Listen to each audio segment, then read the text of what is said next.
ఇప్పుడు ఏంటంటే మన విత్తనాలు కూడా అలాగే చాలా మందికి ఇవ్వలేదు, విత్తనాలు ఇవ్వలేదు, ఎరువులు ఇవ్వలేదు. ఇప్పుడు ఈ అమ్మాయి వచ్చిన దగ్గర ఈ రిస్క్ జరుగుతుంది.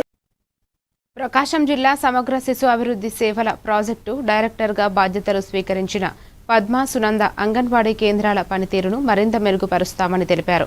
పౌష్టికాహార లోపం ఉన్న చిన్నారులకు నాణ్యమైన ఆహారం అందించేలా చర్యలు తీసుకుంటామని చెప్పారు. అంగన్వాడీ కార్యకర్తలు సిబ్బందితో సమన్వయ సమావేశాలు నిర్వహించి సేవలను సమర్థవంతంగా అమలు చేస్తామని పేర్కొన్నారు.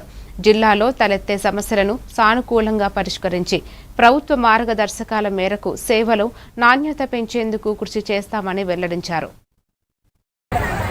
మనల్ని ఉద్దేశించి మన పీడీ గారు మాట్లాడతారు. అందరూ సైలెన్స్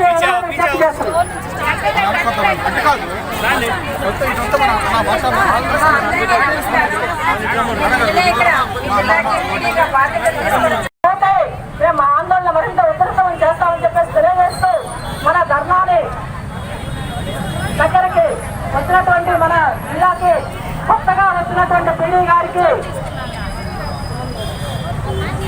పద్మ సునంద మేడం గారు నేను కూడా ఈరోజే చూస్తున్నాను.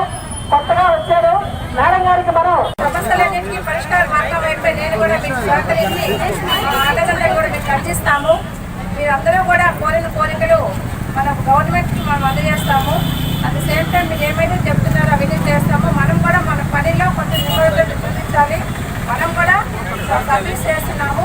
ఆ సర్వీస్ అందరూ కూడా ఉపయోగించే విధంగా గ్రామాల్లో మోటివేషన్ చేసి వర్క్ చేయండి. నా సైడ్ నుంచి ఎలాంటి సహాయ సహకారాలు నేను మీకు అందిస్తాను.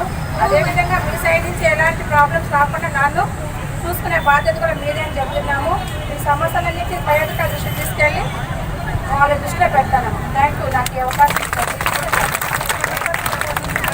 అర్జెంటుగా జాయింట్ మీటింగ్ ఎప్పుడు వేస్తారో డేట్ ఉండాలి. చాలా సమస్యలు ఉన్నాయి. నేను నిన్నే జాయిన్ అయ్యాను. సమస్యలు తెలుసుకుంటాను. జాయింట్ కమిటీ మీటింగ్ వేస్తాను. మిమ్మల్ని అందరినీ కూడా